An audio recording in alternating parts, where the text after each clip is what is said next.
आंसू जर्जर बहते जा रहे थे। एक 65 वर्ष की मीना देवी बहुत परेशान लग रही थी। लगातार यहां वहां बेचैन नजरों से देखे जा रही थी। वह काफी देर से बस स्टैंड पर बैठी हुई थी।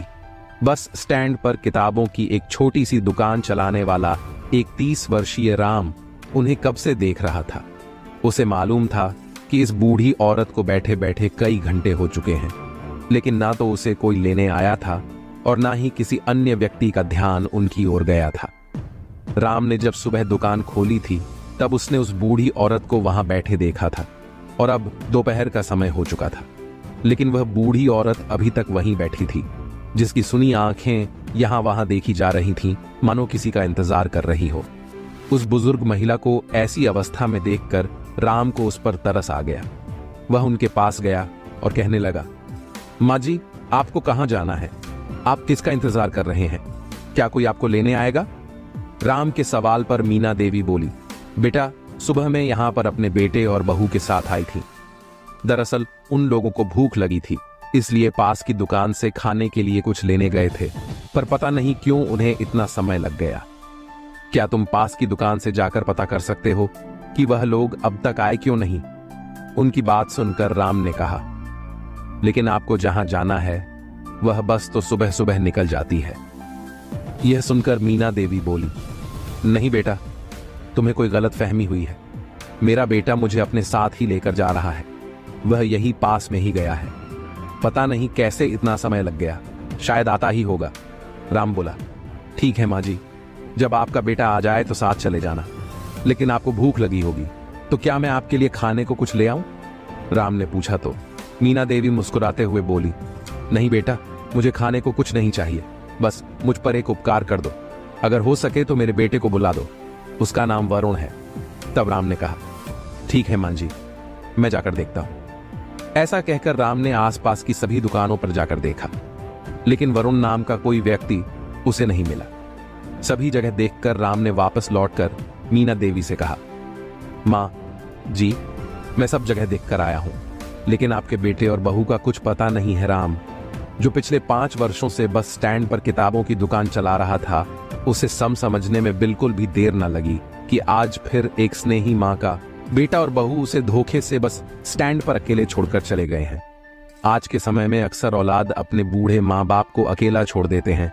तब राम बोला, माँ जी, एक बात कहूं, बुरा मत मानिए, यहाँ आए दिन कोई ना कोई ऐसा मिल ही जाता है जिसका बेटा, बहू या बच्चे उसे यहाँ छोड़कर चले जाते हैं।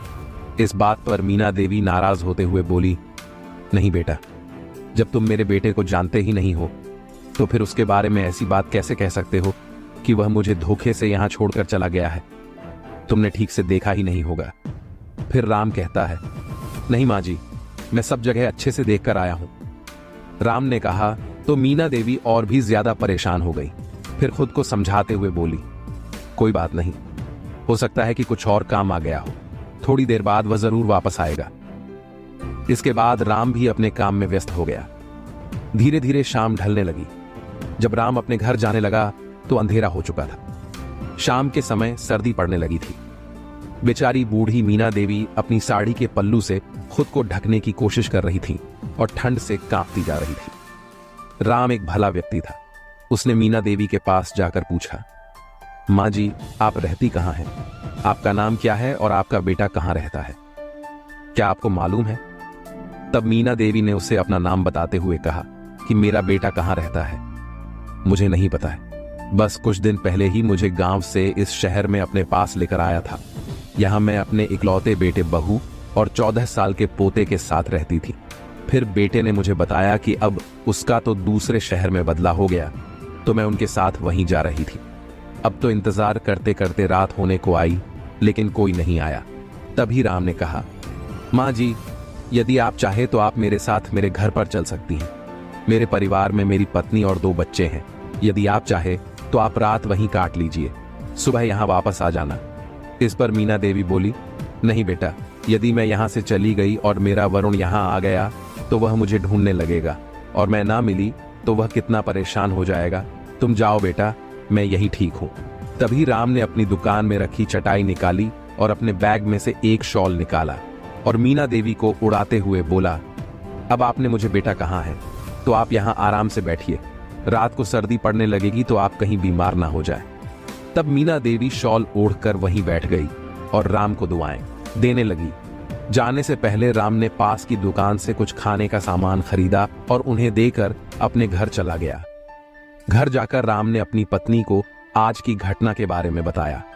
इधर मीना देवी का खाना खाने का बिल्कुल भी दिल नहीं था। अपने बेटे का इंतजार करते करते ठंड से सिकुड़ते हुए उन्होंने पूरी रात ऐसे ही दी। उनकी चिंता हर बीते पल के साथ बढ़ती जा रही थी। उस शहर में अपने बेटे के अलावा वह किसी को जानती भी तो नहीं थी। एक राम था जिसने आगे बढ़कर थोड़ी मदद कर दी, लेकिन अब तो वह भी चला गया था।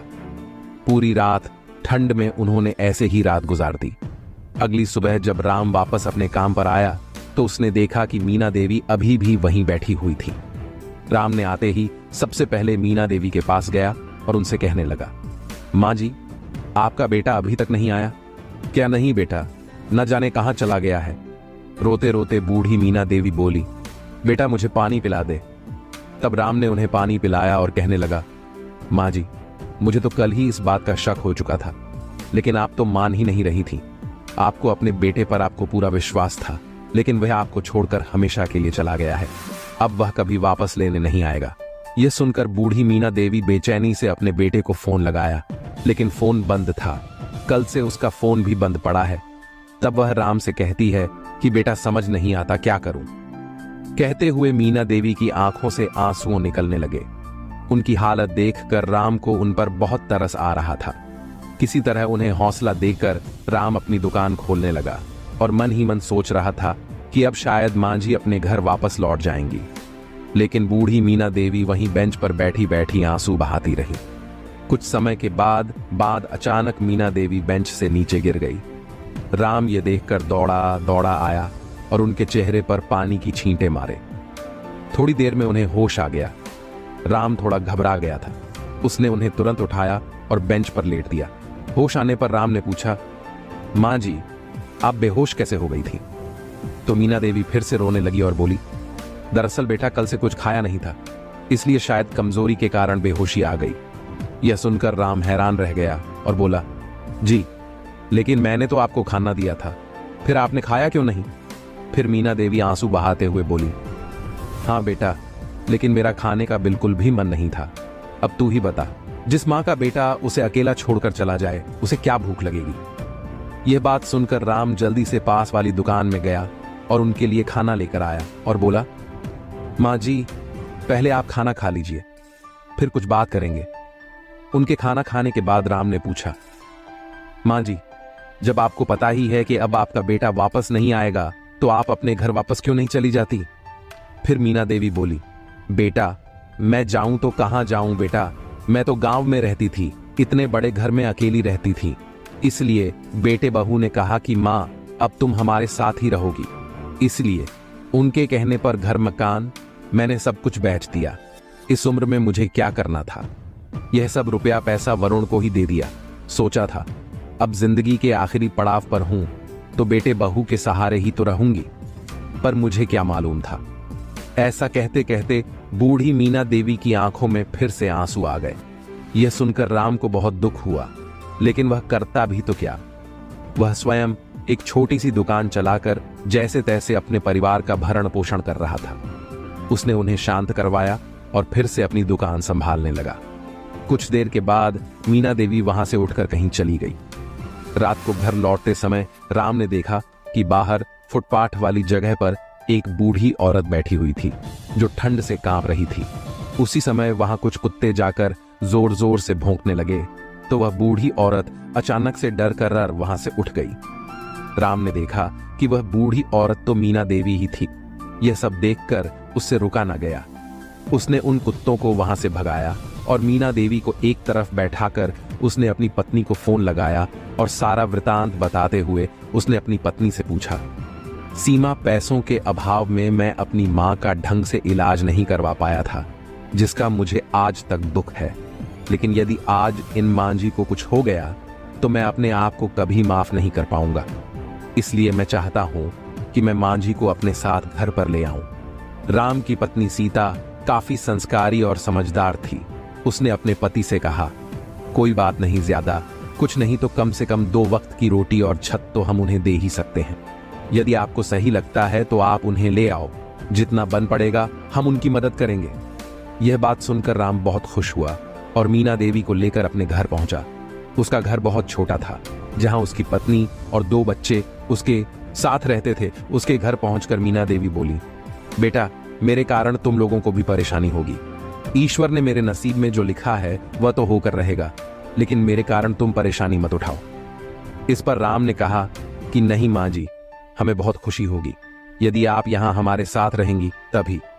सीता बोली, माँ जी, ये बिल्कुल ठीक कह रहे हैं। आप ये सोचिए कि ईश्वर ने आपके नसीब में हमारा साथ ही लिखा है, तो अब आप इस घर में ही रहेंगे। ऐसा कहते हुए सीमा उन्हें अंदर ले आई और बैठने के लिए उन्हें कुर्सी दी। थोड़ी देर के बाद परिवार के सभी लोगों ने एक साथ खाना खाया, परंतु मीना देवी अभी तक स्वयं को असहाय महसूस कर रही थी।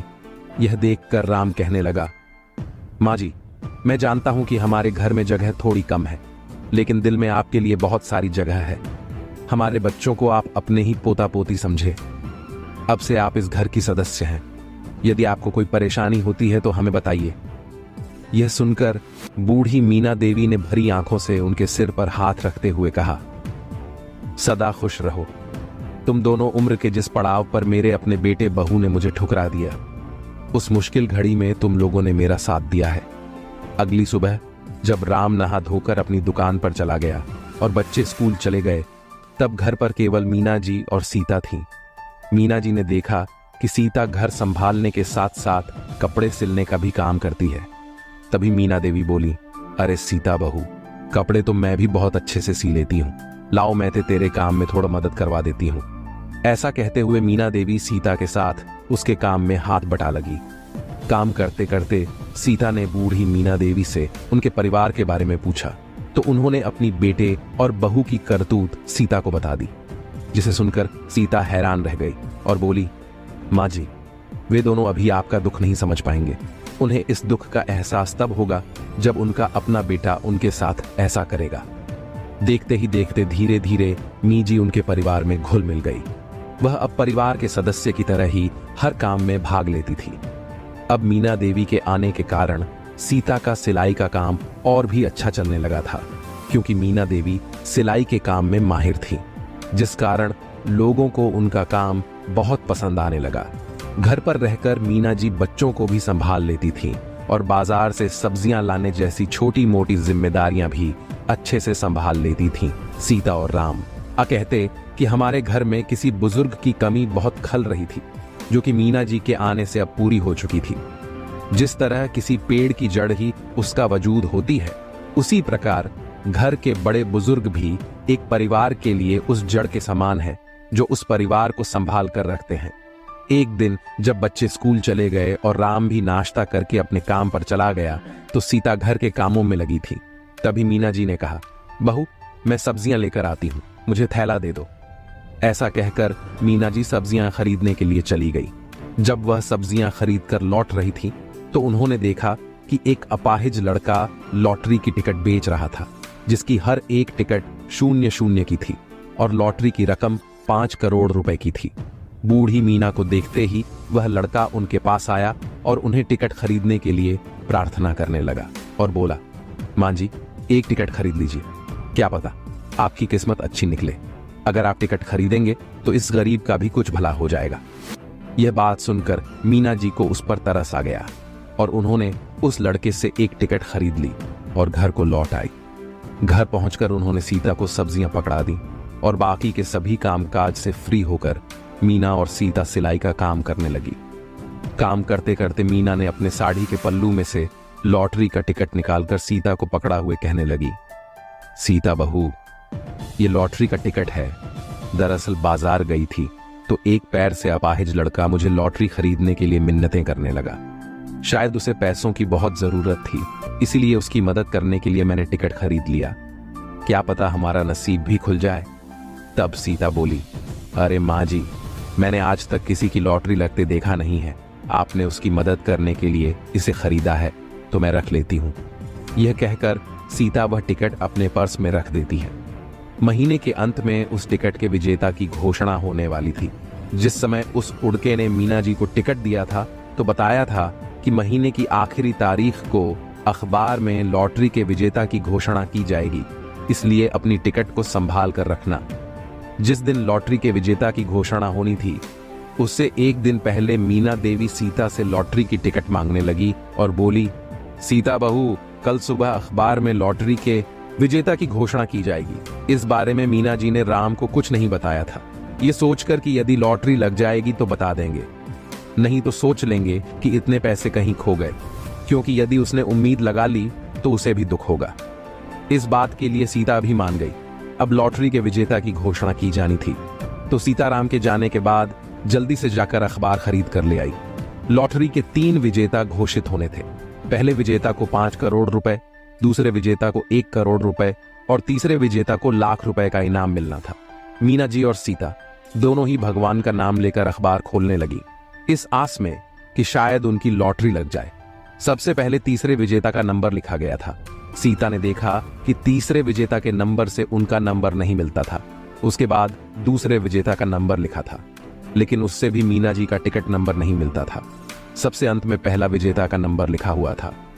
जैसे ही सीता ने उस नंबर को पढ़ा तो मीना देवी खुशी से चिल्ला उठी, क्योंकि यह उन्हीं के टिकट का नंबर था।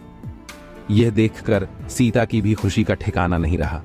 दोनों खुशी मनाते हुए नाचने लगे, क्योंकि उन्हें 5 करोड़ की लॉटरी लगी थी। थोड़ी ही देर में राम घर वापस लौट आया, क्योंकि आज बिजली का बिल भरने की आखिरी तारीख थी, इसलिए वह बिल लेने के लिए घर वापस आया था। घर लौटकर देखा तो उसकी मां जी और पत्नी खुशी से झूम रही थीं। यह नजारा देखकर राम बोला, अरे वाह, क्या बात है, आज तो आप दोनों बड़ी खुश नजर आ रही हैं। आखिर हुआ क्या है? तभी खुशी के मारे सीता ने उसे गले से लगा लिया। अरे, अब तुम्हें यह छोटी सी दुकान चलाने की कोई जरूरत नहीं है। तभी राम उसे खुद से दूर करते हुए बोला, तुम भी हद करती हो।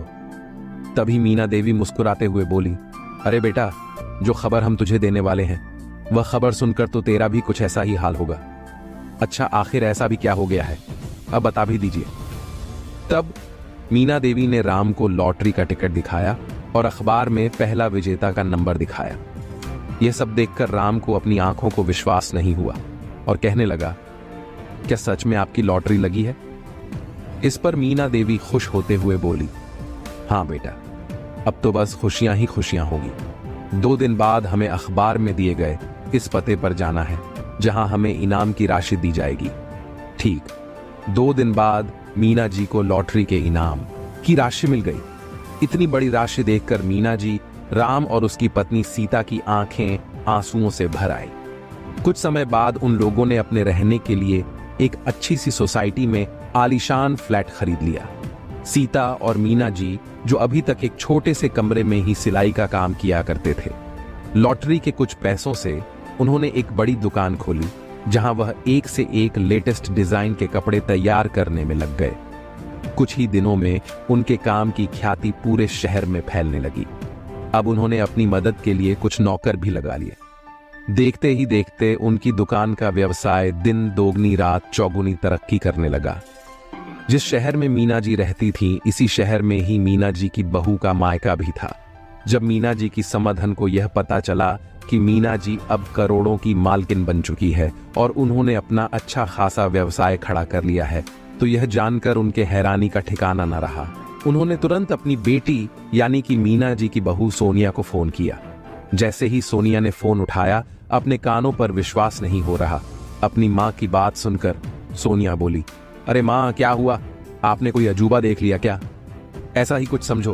बिटिया, तेरी सास ने जो कारनामा किया है, पूरे शहर में उसके चर्चे हो रहे हैं। सुना है तेरी सास की पूरे 5 करोड़ की लॉटरी लगी है। अब तो तेरी सास ने अपना व्यवसाय खड़ा करके खूब धन कमा रही है। यह बात सुनकर सोनिया के हाथ से फोन छूट गया। उसे चक्कर आने लगे। उसे ऐसा लगा जैसे पैरों तले जमीन ही खिसक गई हो। वरुण ने भी जब पूरा वाकया सुना तो वह भी हैरान रह गया, लेकिन पछतावे के अलावा अब किया भी किया जा सकता था। अभी इस बात को केवल 2 दिन ही बीते थे कि एक रात सोनिया का पति वरुण घर में मुंह लटकाए वापस आया और बोला, सोनिया, हम कहीं के नहीं रहे, मेरी नौकरी चली गई है। जैसे ही सोनिया ने यह बात सुनी तो वह अपना सिर पकड़कर बैठ गई। और अगले दिन सोनिया ने अपनी माँ को यह सारी बात फोन पर बताई और कहा, माँ मुझे कुछ समझ नहीं आ रहा। अब तो हमने अपने बेटे का उच्च शिक्षा के लिए दाखिला करवाना था और अब यह मुसीबत आ गई। तो उसकी माँ बोली, अरे बिटिया, इसमें घबराने वाली क्या बात है। तेरी सास के पास तो कुबेर का खजाना है, उनके पास जाकर उनसे माफी मांग लो, देखना से पिघल जाएगा। समधन जी का दिल। सोनिया को अपनी माँ की यह बात अच्छी लगी। उसने अपने पति को सारी बात बताते हुए कहा, चलो आपकी माँ से मदद मांग लेते हैं। फिर क्या था, अगले दिन ही वे दोनों मीना देवी की दुकान में पहुंच गए। वहां पहुंचकर देखा तो वहां तो जैसे मेले सा लगा हुआ था, सारी तरफ चहल पहल थी। ये देखकर वे दोनों कुछ देर के लिए खड़े हो गए। यह सब देखकर स्वयं को उपेक्षित महसूस कर रहे थे। फिर थोड़ी देर के बाद भीड़ में से जैसे तैसे निकलकर वे दोनों अंदर आ गई तो देखा कि उनकी माँ बड़े आत्मविश्वास के साथ आलीशान कुर्सी पर बैठी हुई थी और न्यूज वालों को इंटरव्यू दे रही थी। यह सब देखकर बूढ़ी मीना देवी के बेटा बहू की आंखें फटे की फटी रह गई। मीना जी ने उन्हें देख तो बहुत पहले ही लिया था, लेकिन फिर भी उन्हें नजरअंदाज करके वह अपने काम में लगी रही। काफी देर के बाद जब भीड़ कम हो गई तो सोनिया और वरुण जल्दी से जाकर मीना जी के चरणों में गिर गई और बोले, माँ हमें माफ कर दीजिए। इस समय मीना जी के चेहरे पर गुस्से के भाव आ गए और बोली, कौन माँ, किसकी माँ? मेरे तो सिर्फ एक ही बेटा बहू है, राम और सीता, जिन्होंने मुझे अपने घर में मान सम्मान सब कुछ दिया। तुम दोनों मेरे कुछ नहीं लगते। इतना कहकर वह अपने ग्राहकों से बातचीत करने के लिए उठी। तभी वरुण ने पीछे से आवाज लगाई, माँ हमें माफ कर दीजिए, अब मेरी नौकरी भी जा चुकी है और मुझे कहीं और अच्छी नौकरी भी नहीं मिल रही। हम लोग कहाँ जाएंगे माँ? हमें एहसास हो गया है कि हमने बहुत बड़ा गुनाह किया है।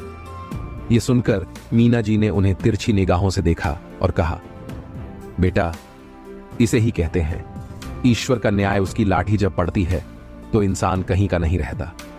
फिर उनकी बहू सोनिया बोली, माँ हम लोग आपके पास रहना चाहते हैं, लेकिन मैं तुम्हारे साथ नहीं रहना चाहती।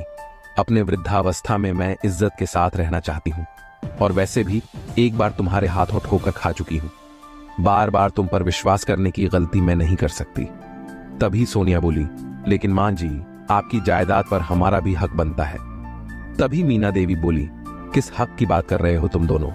वह हक उसी दिन खत्म हो चुका था जिस दिन तुमने मुझे दर दर की ठोकरें खाने के लिए बस स्टैंड पर छोड़ दिया था अपनी माँ के मुंह से। ये बात सुनकर दोनों बेटा बहू की बोलती बंद हो गई। हैरानी से एक दूसरे की तरफ देखने लगे। फिर आत्मविश्वास भरे स्वर में मीना जी बोली, तुम लोग यहाँ मेहमान हो, इसलिए कुछ खा पी कर अर जाना। ऐसा कहते हुए मीना जी ने अपने नौकर को चाय लाने को बोला।